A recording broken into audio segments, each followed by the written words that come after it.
Welcome, everyone. I'm Kristen Hipwell, the Director of Product Marketing with Perfection Learning, and I'm excited to have each of you joining us for tonight's AP Literature Post-Exam Happy Hour. Before we get started, I just want to go over two quick items. First, when you have comments or questions during the webinar, and tonight's webinar is all about your comments, please be sure to post them in the chat section at the bottom of your screen. And second, Perfection Learning will be sending out an email tomorrow with both the webinar recording and the slide deck that was used. Now it's my pleasure to introduce our expert teacher for this evening. Dr. BrandonAbdon comes to us with over 20 years of experience in the classroom, including 12 years as a high school English teacher, as well as time as a professor of English and education, as a curriculum developer, and as an instructional coach. In addition to his time in the classroom, Brandon formerly worked as the Director of Curriculum Instruction and Assessment for AP English at the College Board, and he has more than 10 years of experience as a College Board consultant. But our favorite credential on Brandon's resume is as senior author of Perfection Learning's AP Literature and AP Language course books by AMSCO. Brandon, thank you so much for being here to facilitate tonight's discussion, and I will pass it off to you. Thank you so much, Kristen. And want to thank everyone for being here. I know I had a lot of people send me messages saying that they would like to be here, but they'd already gone on vacation, or they were going to be on vacation or traveling, and bully for them. I think that's great. I had one person send me a note, said that tomorrow's their last day of school and they've got stuff to do, so they can't be here. And I said, well, as always, if you register, you'll get access to the materials. And so I'm glad you all are here to celebrate your year. And some of the names are familiar from the previous session that we just did for AP Language, and I'm excited that you've decided to join us for the literature as well. We're going to kind of do the same thing. We're going to work through some questions about the year, and I see Kate asking, yes, Kate, only by attending can you be eligible for the 4 giveaways we're going to have tonight. And so I'll make sure that my colleague Ashley is going to make sure that we are selecting names from those of you who are here, and we'll make sure that everybody has the same opportunity to win something. So I have no idea what I'm saying. I'm going to stop trying to talk about, and we're just going to move on. How's that sound? So everybody needs to find the chat, and I'd like everybody to drop in the chat your name, your location, and one thing you plan to do for yourself this summer. So just take a moment and type all that in.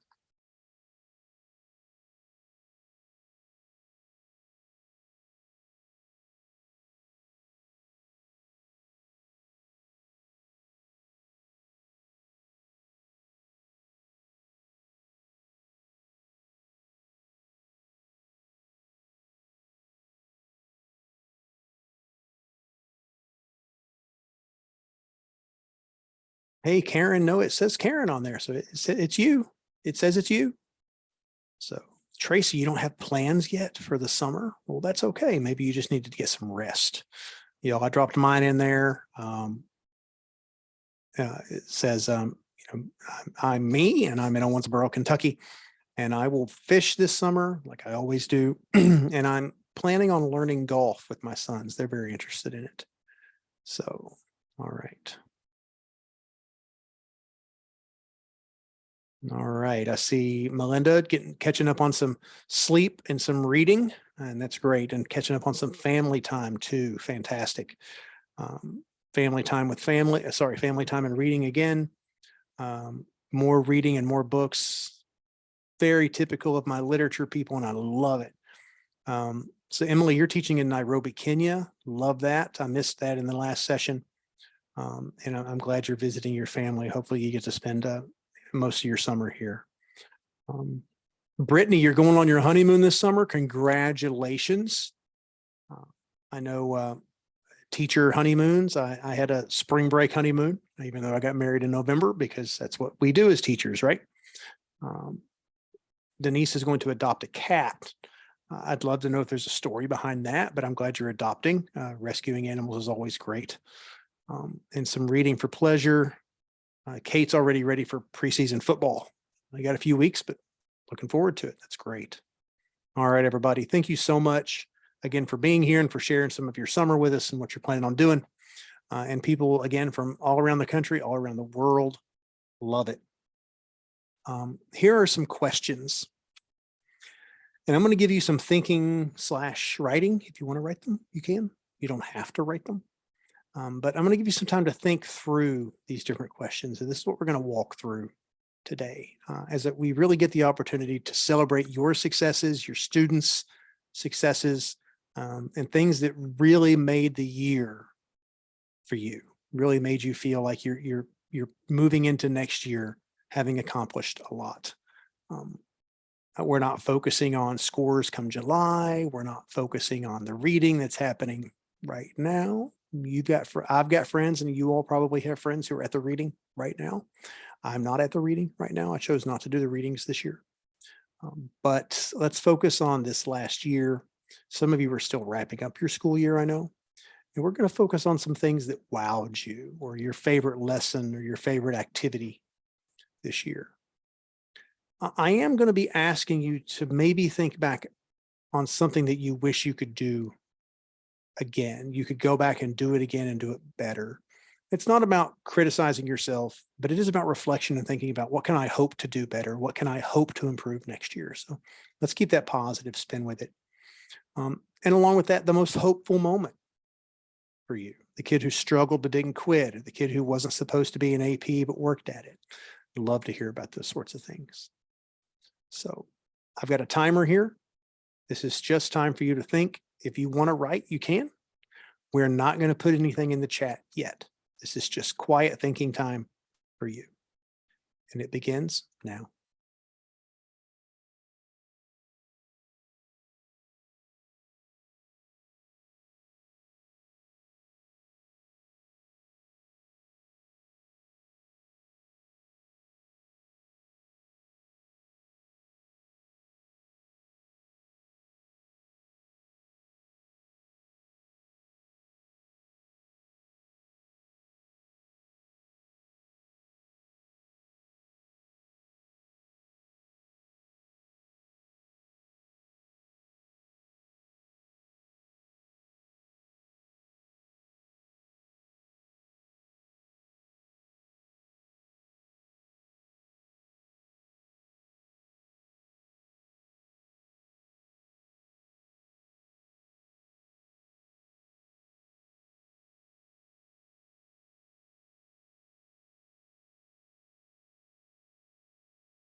All right, so you've got a little less than a minute right now thinking about how you will respond to these different questions that we're going to work through over the next 45 minutes or so.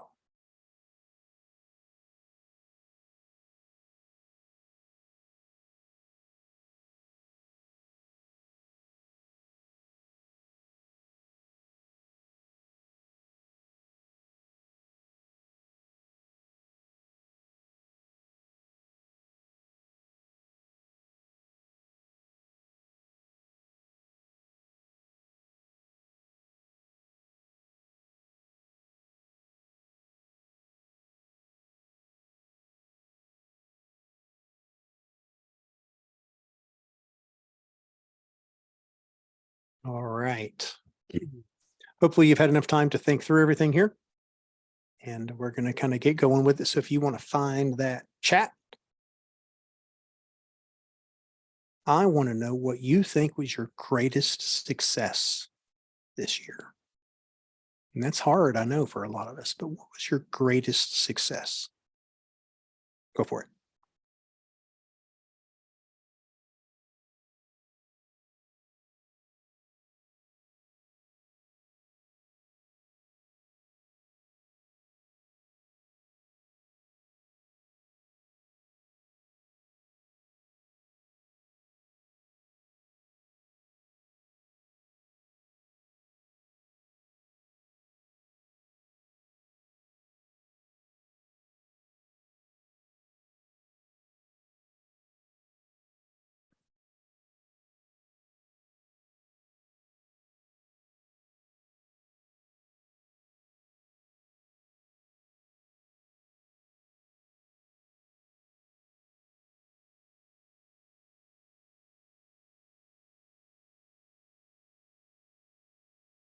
Well, Wendy, I'm glad that you're so excited that Georgia won the national championship.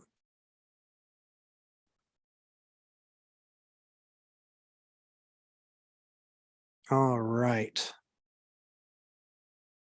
Thank you all for taking the time to put these in the chat here. If you all would just kind of look at what your colleagues are saying.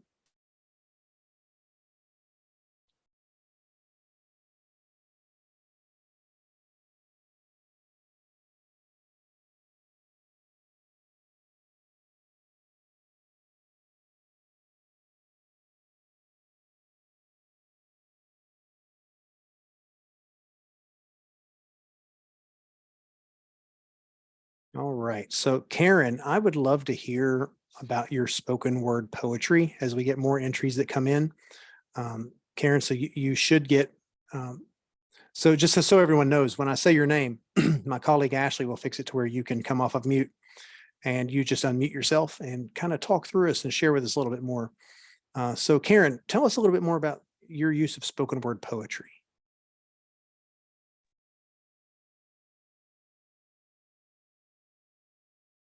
You should be able to take yourself off of mute, Karen. Oh, okay. There you go. So basically what we did this year was we started class or most classes with 2 spoken word poems, and the kids voted on which ones they liked better. And we kind of had a contest all year and then we started with brand new ones and then narrowed down revisiting past ones to see what the favorite one was. And they were just much more willing to get into the written poems because I think they just learn to appreciate poetry a little more. I see. So I love the focus on hearing it and the focus on recognizing rhythm, recognizing the sounds in poetry, because a lot of times just reading it on the page and trying to analyze it on those analyze the poem on the page misses those things. I would always encourage students and teachers when they work with poetry to hear it, to read it aloud. Even on the exam, you can mouth the poems aloud to yourself. And so I think that you might be really tapping into something fantastic with that, Karen. Great. Did you have your students write spoken word poetry too, or was it only listening to it? We started with just listening and, watching the performances from some of them. And then we eventually moved into analysis because I really just wanted them to inspire, a like for poetry. Yeah. But then we moved into analysis of the spoken words and then finally the written stuff. Yeah. Great. Well, thank you for that. It's really something to think about, and really something that I know in my APSIs I talk about is the value of helping students engage with poetry in different ways than just reading it from the page. So fantastic. Thanks a lot for sharing that. Vanessa, I'd like to hear a little bit more about what you're saying with theme here, because I'm the same way. I think everything comes back to theme. Or thematic statements is the way I would put it. But it seems like this was a light bulb moment for you in your class. And can you kind of talk us through your experience and what all happened? Yeah, it kind of just basically started the first week. I think I made that one of my goals early in the year, and I really didn't do anything complicated with it. I just stayed with it and I never stopped. And so for every single text we read, every single unit we did, every single essay they wrote, every single assignment they wrote, it was just always about theme. And they just kind of started getting better and better. And I think by the time we got to May, they were writing some pretty stellar thesis statements. And I just think all it was just consistency. I mean, I don't think there's any magic trick to it. I think the more they do it, the better they get. Yeah. It's recognizing in both the language class and the literature class Mm-hmm. that everything is about something bigger. In literature, we get that interpretive bit because we're viewing what happens in the text through our own lens. And so we can connect it to something real world, something what's really happening, and then say, well, what are we learning about that with the theme? And I think you're absolutely right. It's going to make your thesis better because it's not just analysis for the sake of analysis. It's analysis for the sake of this thing that matters to everyone. It's universal, if you will. I will say this, it just occurred to me, like something that I think Yeah. did have a light bulb moment was I had them take one of the essays that they wrote in class after we had done a few. So they'd practiced this. It was not something that was brand new to them, but I had them go and highlight everything that kind of touched on the theme. Yeah. And they realized how much that added to their essays. That was kind of a lot of a moment. They realized, gosh, if I took that away, I wouldn't have very much, would I? Yeah. So cool thing. Yeah. Yeah. And one of the things that if any of you have been to my workshops, I think you all know this. But if you've not been to my workshops, then I can just very briefly touch on this idea that throughout the essays, students should be identifying what they're going to analyze. They should be explaining how it relates to their claim and then linking it. That's the link it to the thesis, link it to the big idea or the theme or whatever we're talking about. And say linking up to the thesis. And it's cheesy, but the kids remember it. And we have them color code for that sort of stuff all the time. So they see it, they see the thinking this, and they see what's missing. They're like, oh, I don't have enough of this. So I need to do a little bit more, and that gets that commentary going. So nice work. If they're doing that with theme throughout, they're starting to touch on that sophistication point a little bit too. It has to be really good. It has to be really consistent. It has to be very reasonable, but they're starting to touch on that. So that's great. All right. Well, thank you for sharing that. I appreciate that too. Brittany, there's so many good ones here. I've got to be, I just going to choose ones that seem interesting because we haven't seen them before, or because they go a little bit in a different direction. And so Brittany, I really appreciate the positivity of this empathy idea. So can you talk a little bit more about how you prioritize that with your students? Sure. So, this year was interesting because I feel like it was, at least where I'm at in Florida, it was our first completely normal year. We didn't wear masks. We weren't doing quarantining and things like that.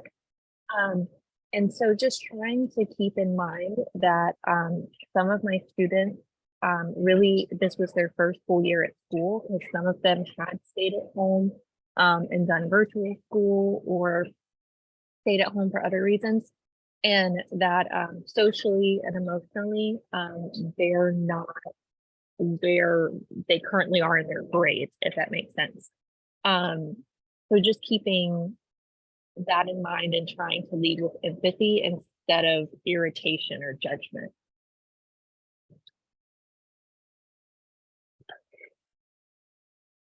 Thank you for sharing that and helping students realize how their attitude about things affects other people, affects me, affects you. It's really important. And it sounds like that's something you tried to focus on here too. So I appreciate that. All right. So, I'd love to walk through everybody's answers, but I'm going to try to touch on different people as we move through some of these different questions. But I've got a giveaway, our first giveaway. And so this person, oh, and welcome, Lori. She's in Maryland. She's going to Norway this summer. Nice. If you're just joining us, thank you. We are just getting going. We're answering some questions. If you haven't had the opportunity to see the questions yet, I will be re-sharing them as we go through them. And so you're welcome to share your responses when we get to them. If you have just joined us, oh, you're fine. Don't worry about it, Lori.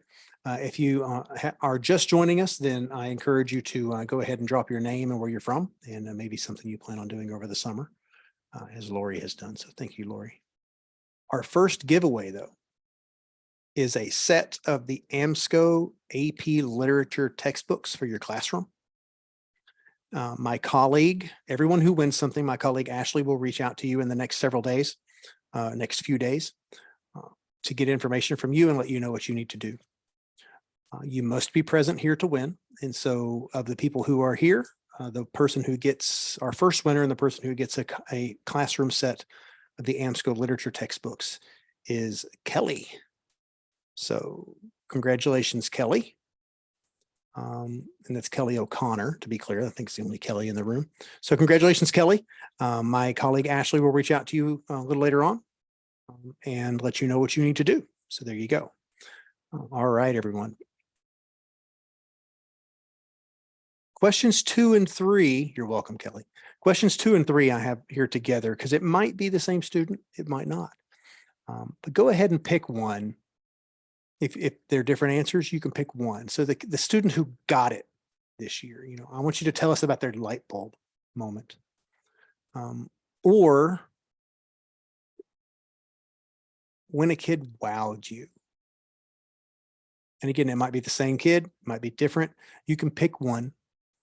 Or you can tell us about both if you got the time. So go ahead and put that in the chat. I'd love to hear about these.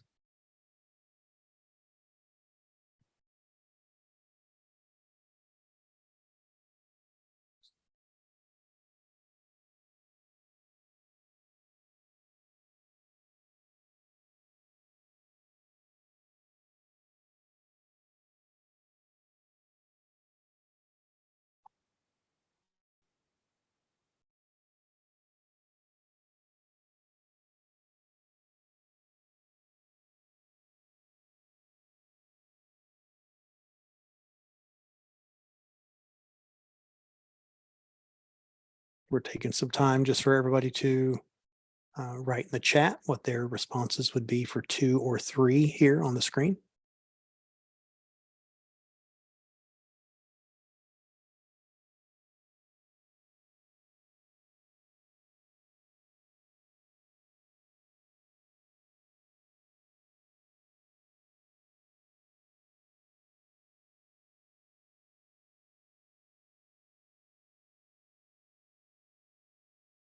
All right, we've got a couple coming in now.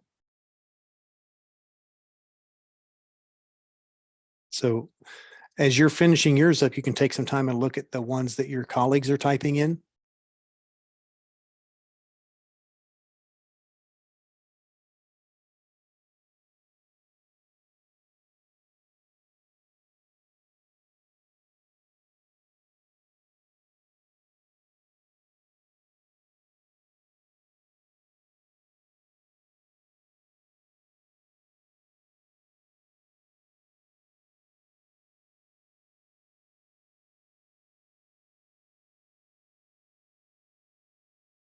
All right, so we've got a few in here. I know others are writing yours in right now, but I would really like Wendy to tell us about this interaction with the student who came up with her own way to check her work and make sure she was arguing what she was promising to argue in her thesis statement. So Wendy, can you go ahead and come off mute and talk to us a little bit?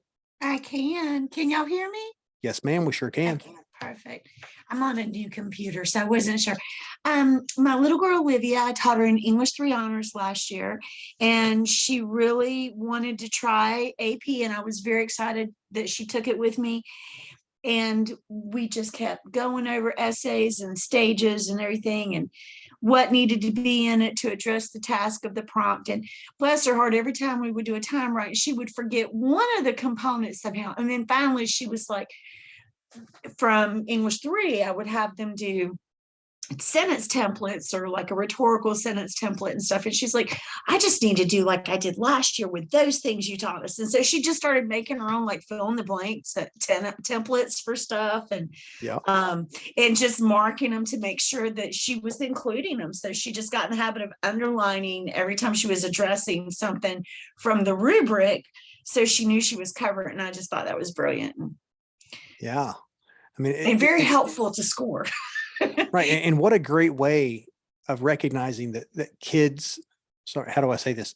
What a great way of recognizing that often students, if given space, they can figure out what they need. They may not know what to do exactly, but they can figure out what they need, or what they're not doing as well as they would like to. And so it sounds like she really invested in it, and she was invested, like you helped her invest in that, and it motivated her. So thank you for doing that. Thanks for talking to us a little bit more about it. I appreciate it. I'd like to hear from Brittany. I want to know, Brittany Cam, about this brilliant kid who so lucidly nailed Gatsby. Talk to us a little bit about that.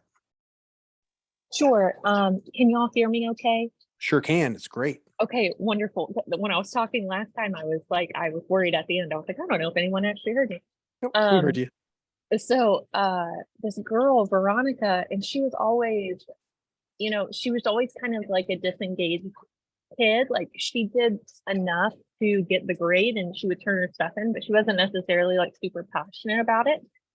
And so I was really trying to explain to them the significance of the green light and how you can apply it to so many different things. And she just raised her hand and explained it so beautifully and so thoughtfully and coherently. And I just saw like all the other kids kind of nodding their head, like, yeah, that makes perfect sense. And it was just like, I could have jumped in the air with like a fist pump and was like, yeah, but I didn't. I had some self-control, but I was just so excited that she just like made it click for everybody else.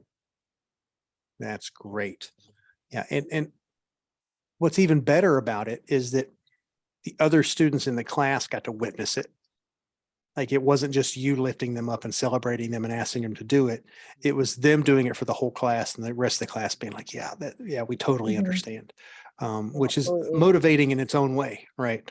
Some kids would be scared to death of that. So thank you for sharing that. That's fantastic. Emily Lovely, I'd really like to hear about you sitting down with your student and conferring with the student. Hi, yeah. So one of my students is named Kayla, and I had started building a relationship with her. So she was taking my AP literature class, and she was someone who was always second guessing herself. She always was like, and is this right? And is this right? And is this right? And she just didn't have that confidence. So part of her writing was building that confidence. And sometimes it was just talking with her and asking her and digging deeper with like, and what does that mean? Or, and why do you think the author did that? And when we would turn, we'd take this writing prompt from one of the exams, one of the released exam questions, and she would just be able to talk beautifully about it for 10 and 15 minutes. And I kind of took that moment to go, that is what you need to write. That's what you need to put down. And she just really needed the confidence to know that she could think deeply and thoughtfully. And when she had that confidence and kind of her thoughts about the writing, then she was able to start kind of put pen to paper and turn that into just absolutely beautiful essays. It was a long process. It took us months and months, but it really was building that confidence in her as a reader and as a writer. Wow. And I mean, and a lot of us, I ask you to share that because I want to recognize that a lot of us think, well, I don't have time to sit down with all my individual kids to do that. Hey, we understand. And I'm willing to bet that Emily wasn't meeting with her every day. Is that right, Emily? It wasn't an everyday sort of thing, right? It was, we had independent work time during class, and that's when she would kind of come over to me and I would work with her on that. Great. And we also recognize that, I also recognize that there's lots of students who aren't going to come to us. We're going to have to go to them, right? And ask them to come meet with us, or maybe confer with 2 or 3 students. But we can work that in. We can find the time for that sort of thing and see that kind of individual or small group work really matters. So thank you, Emily, for going into the detail with that. So everybody take a moment, kind of look through what everyone else has said here. Some really fantastic things to celebrate.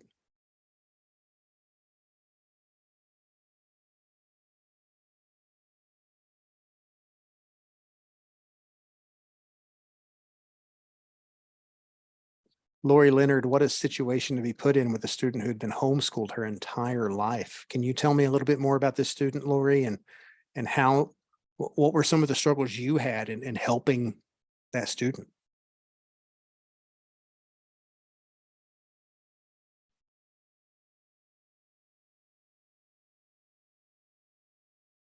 You should be able to take yourself. There you go, Lori. Yeah, I just figured it out.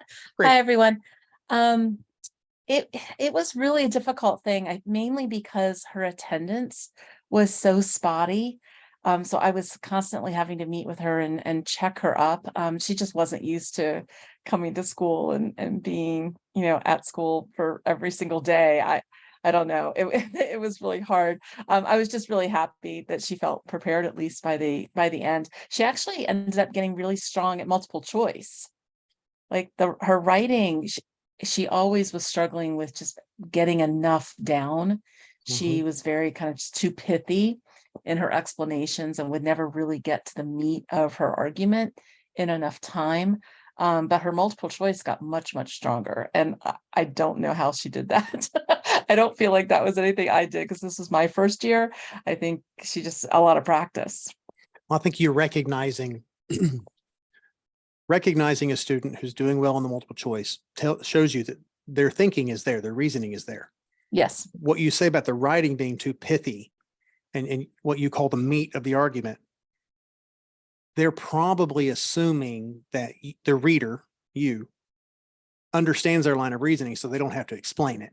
But that's what we need often in the essays, and what's missing is that explanation, that commentary. It says, a lot of kids will say, in the way I like to put it is say, well, but miss, what I meant to say was, well, I don't care what you meant to say. You didn't say it. You didn't explain it. And so it sounds like, I mean, and if I'm wrong, tell me, but it sounds like that's what she was doing. She was making these statements, assuming you would understand it, but she wasn't explaining them. Is that right? Yeah. And she would spend a lot of time on her introduction, I think. And I kept telling her she didn't need to do that, but she would kind of write herself into her argument. Yeah. And then she just wouldn't have enough time to really get into her examples. Yeah, that's a strategy for a timed writing. If you don't know what to write, just start writing about what you see until something clicks. And that's not necessarily how to write a good essay. We all know that, but that is one way to get something on paper. And so maybe that's what somebody had taught her as far as, navigating timed writing. So, but it sounds like you gave her a good experience. That's tough for her and for you. Good job. Yeah. And it's tough with her now because she's the only student who's left because all of our seniors are gone. So I've actually hooked her up with a junior class. She's going to just a regular honors class and they're reading The Crucible right now, which is good. Now, okay.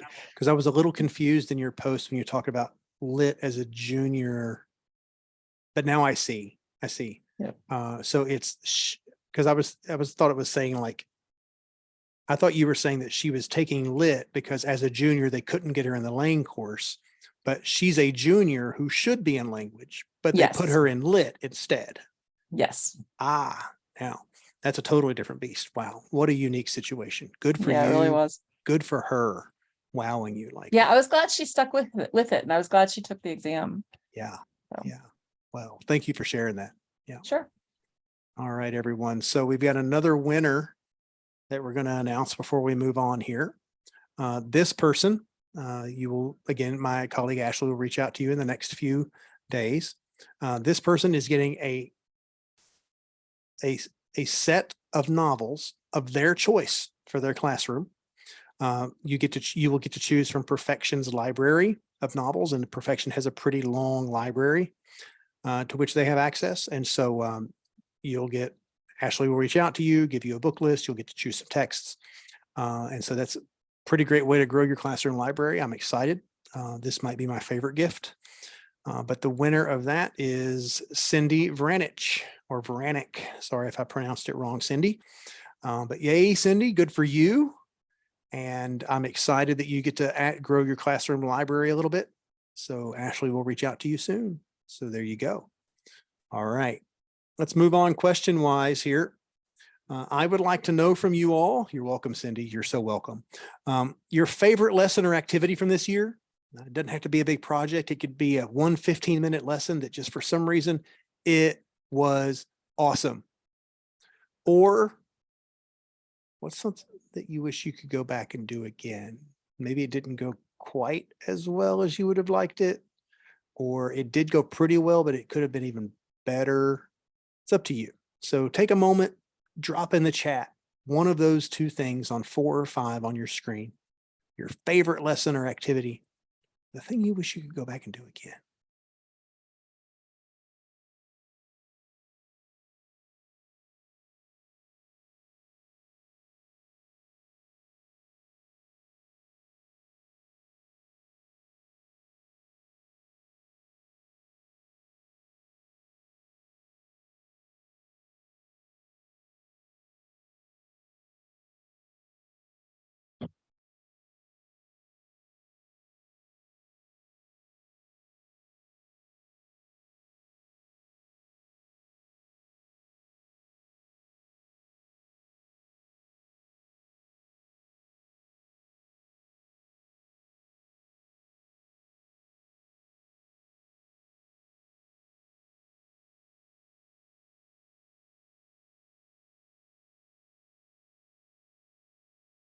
Okay, Tracy. So you got to start. All right, because I'm not familiar with the bento box idea. Other people might not be too. But I also now want to know how that led to you wanting to reorder your year, because that may be something you want to do for next year. So Tracy Leonard, putting you on the spot. Teach us something. Well, this is only my second year teaching AP Lit. I am a 27-year veteran. Mhm.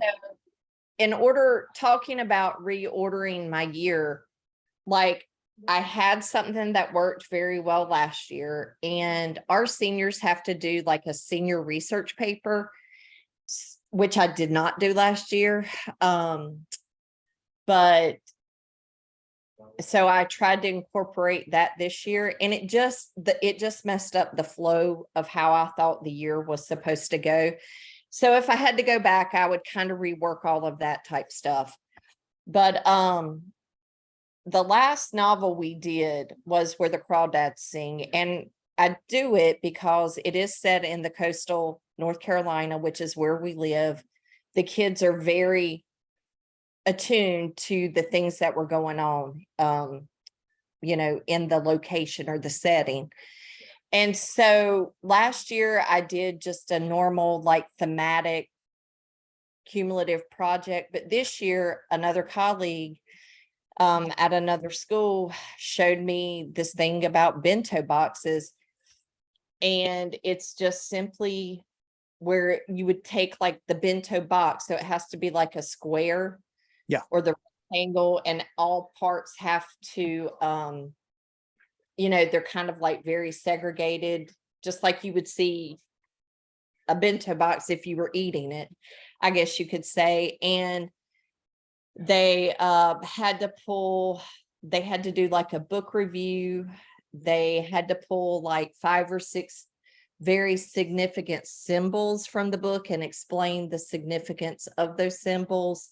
And the goal was to also do that on ThingLink.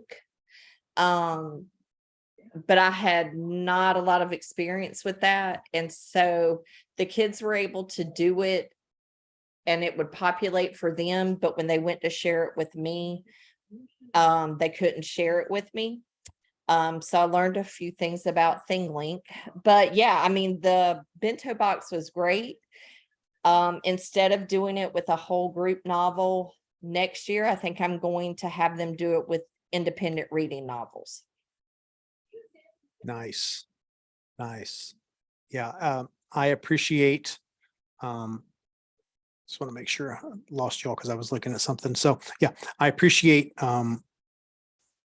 you thinking about revising things, because you see, well, you having all the experience in the classroom, you know that you can mix things up and change things from year to year, because it's about keeping the kids engaged. It's also about keeping you engaged and interested.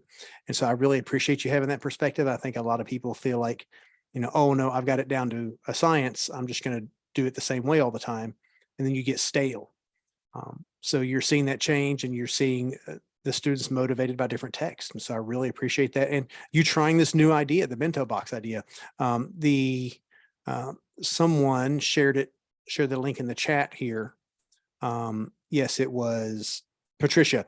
And Patricia, I actually know the lidenmore.com. That's a friend of mine, Gina Cordium. She's fantastic at what she does. And so I'd love that you shared that from the website. So thank you for that. She's got a lot of really cool ideas that she uses, and she also aggregates from other people. So excellent stuff. Thank you for that. And thank you for sharing, Tracy.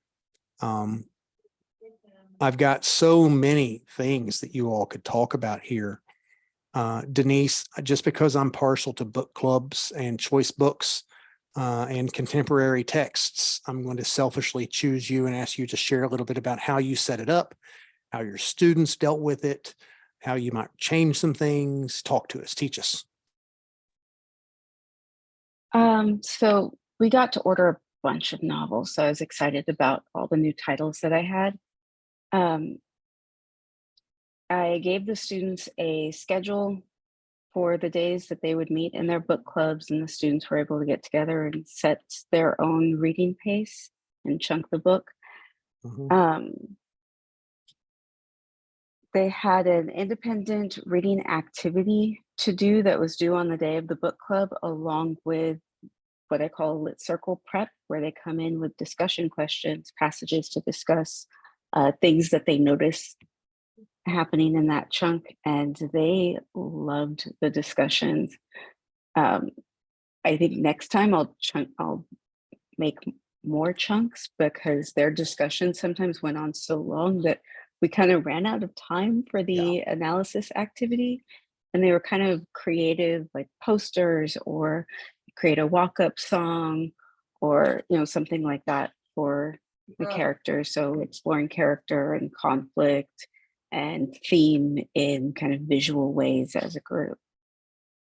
Nice. So I'm just hearing there's so many different things you could do with that, right, Denise? Yes. So many different ways you could bring it in. And I want everyone to notice that these are book clubs. These are often kid motivated, but it's also contemporary texts. It's texts that are kids get more interested in because they just feel current. Even if it's a historical fiction text that was written in the past 2 or 3 years, it feels more current because of the approach to the language and things like that. And kids really can get engaged, and students can do well with those things on the exam. I appreciate that. So there's so much other stuff we could talk about here. I'd love to keep going. I love the chat that's happening here, where people are responding and people are asking about who won the March Madness for the poetry. I mean, it's great. If you're not familiar with March Madness poetry, you can Google it, look into it. It's something that it gets real motivating for kids as well. I've got another giveaway before we move on to our last set of questions.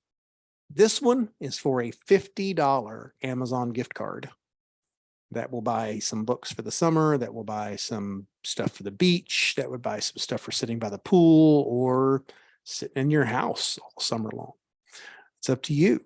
But the winner of that is Tracy Leonard. So Tracy, there you go. You are the winner of the $50 Amazon gift card. My colleague Ashley will reach out to you over the next few days to let you know what you got to do to get that. So congratulations. We've got one more giveaway to give here in just a few minutes. We've got about 10 or 15 minutes left in our sharing out. The last thing I'd like you all to think about is the most hopeful moment for you this year. It could be related to any of the things that came before, the questions that came before. It might be one of those things, not just related to it, might be one of them. Another thing that I will add is if it's not this year, even if you've got one that you always keep coming back to that gives you hope every year, that's fine too. Mine is a student who several years ago I had. She had gone all the way through school. She was a senior and was never going to take, had never taken an AP course. Her name is Kelsey. And she decided to take the AP course her senior year, but she decided late. She didn't sign up for it initially, even after I was pushing her because I had her as a junior. And she decided to go ahead and do it. So there she was on my roster the first day of school, and I hadn't expected to see her. She was very intimidated. She's sitting in this class with all these kids that she's never been in class with before. The kids were really understanding. They weren't, wondering why she was in there or anything like that. But she was very reluctant. She learned pretty quickly she could hold her own, but she struggled as a writer.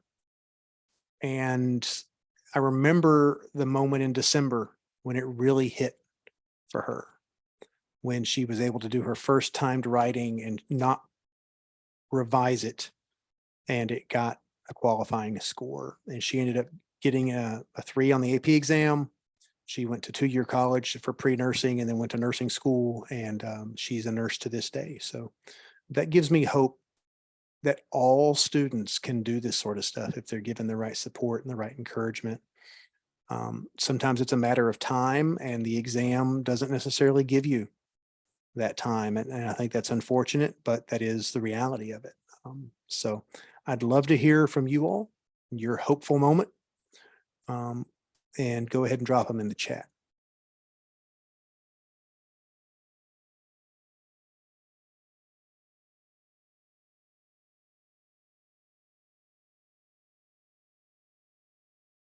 So Heather, I'm going to go ahead and ask you, since you are a first-year AP Lit teacher this year, snaps to you.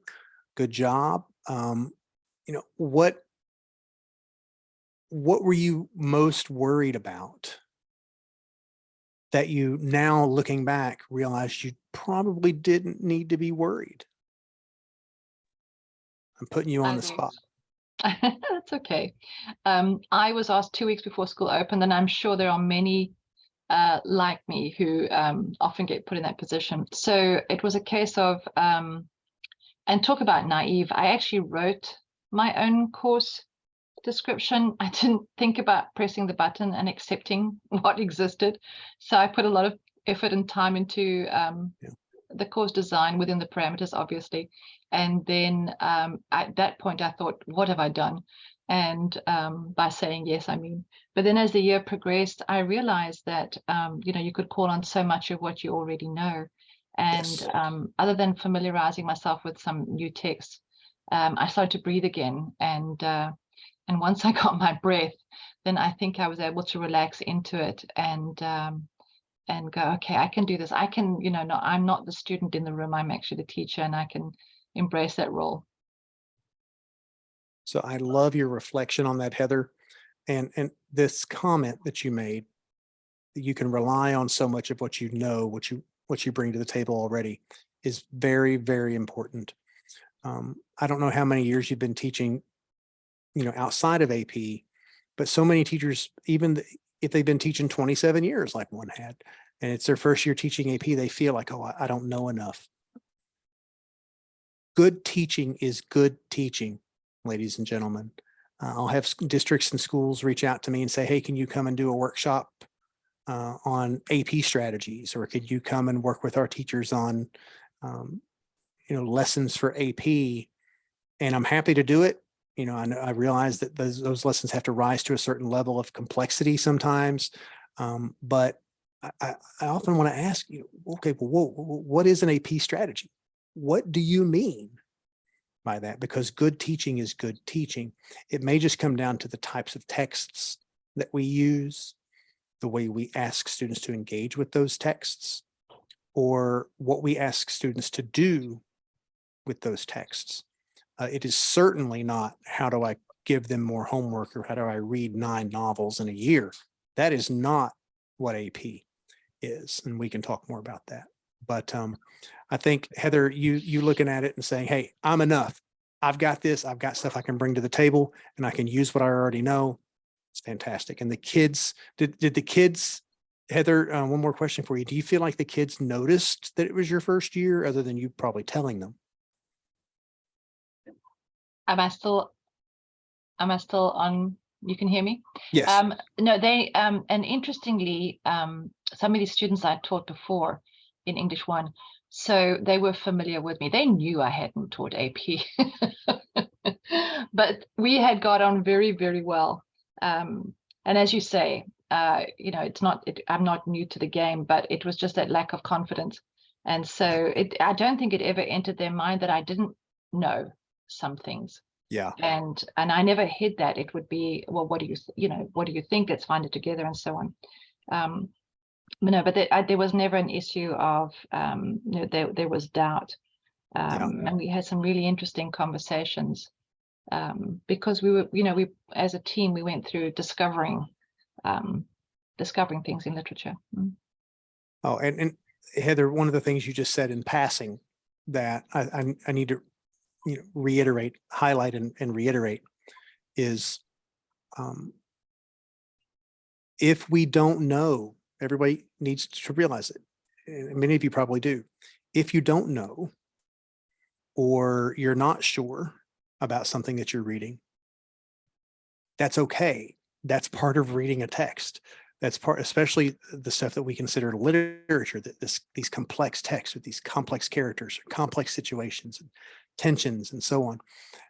And so telling the students, well, let's figure this out as a team. Let's put all of our heads together and see what we think it could be, or what are the different possibilities of it, will get you a lot further with kids than trying to answer it, because kids can smell BS, if you know what I'm saying. And they smell fear too. And they smell fear too. And so not being afraid to just put it out there and say, hey, I don't know what it means. Let's talk through it. Or I have no idea what this word means. Let's figure it out, or why this word is here. They'll love it. They pull their phones out, they Google something, whatever. I mean, they will trust you a lot more with that. So Heather, thank you for letting me pick on you a little bit, but I really appreciate what you had to say. So, and before we move on, Kelly O'Connor, again, I really want you to talk about this student who barely graduated. I've had lots of students like that I really liked, but who, I don't want to say struggled, because it may not be that they were struggling. It may not just be that they weren't doing school well. So can you tell us a little bit about that, Kelly? Because I'm so excited for you.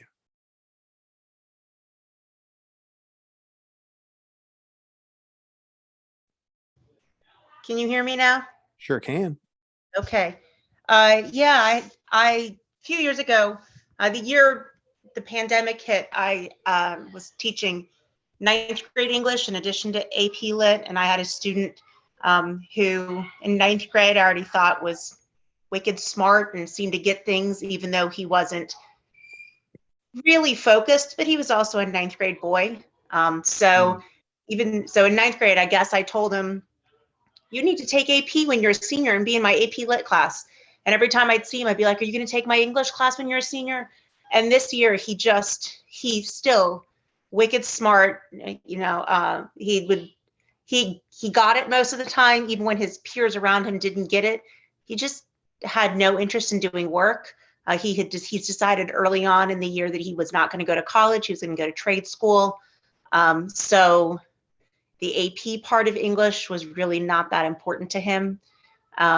Even getting to school on time for a first block class was not important to him. Yeah.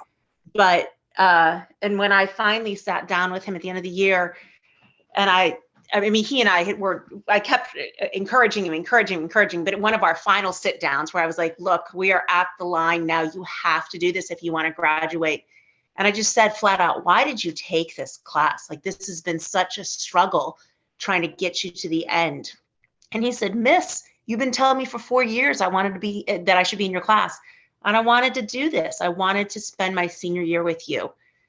And I just had to shut up then and say, okay, let's just keep on struggling, because how do I tell a kid at that point when he's like, I just wanted to be with you?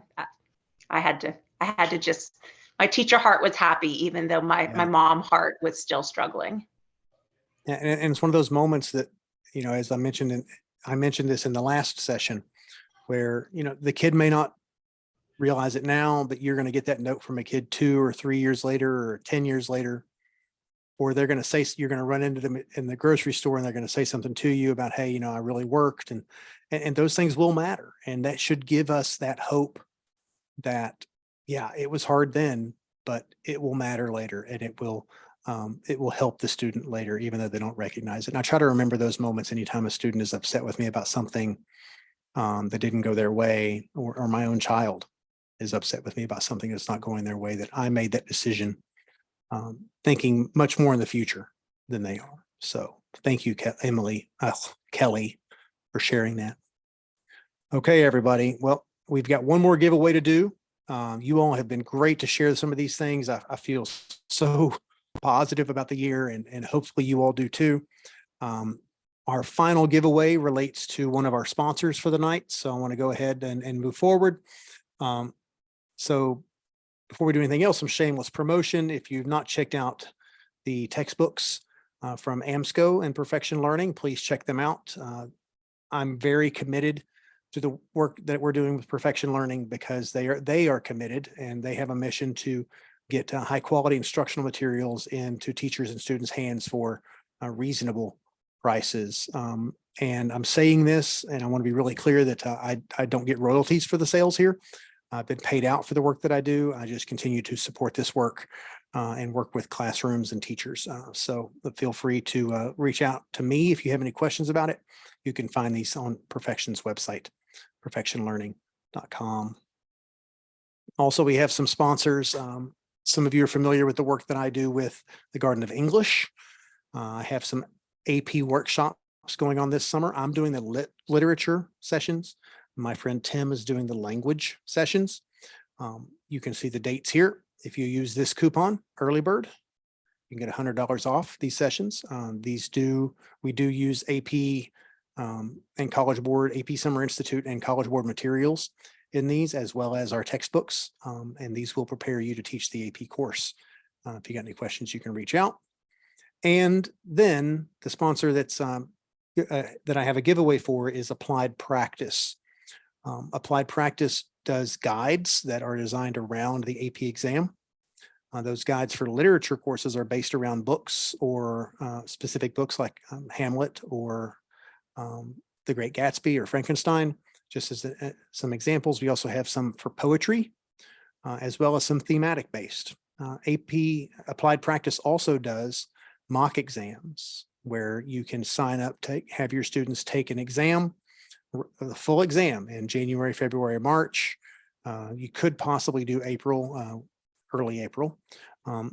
Those exams are then read by real AP readers that we contract with. They get feedback on them, and you also get data, multiple choice data readouts, so you know what you need to be targeting in the weeks leading up to the exam. A couple of things: Applied Practice will give you 10% off of that service. You will get this PowerPoint, and you can get these codes. You don't have to write them all down now. This is something maybe to talk to your department chair or principals about. Applied Practice right now will also give those of you attending here and those of you who registered and are getting this recording a 50% off one of their guides by using APSI-23 on their website.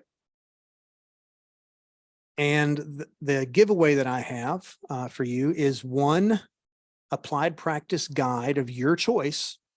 So we've got one of them for Frankenstein, Hamlet, lots of others that you might be using with literature. We're working on one right now that we're going to be working on over the summer and coming out in the fall on microfiction, flash fiction. So very short stories and poetry that is great ways to teach skills in classrooms.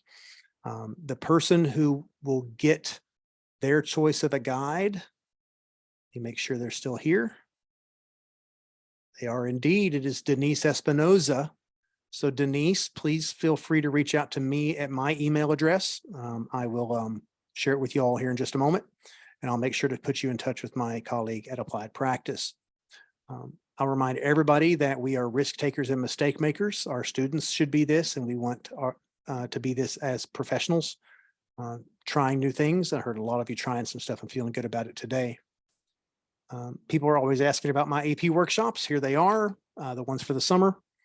And when you get this PowerPoint, these are links in here so you can access the pages where you could register for them. Here is my email address, Denise, so make sure you drop me an email.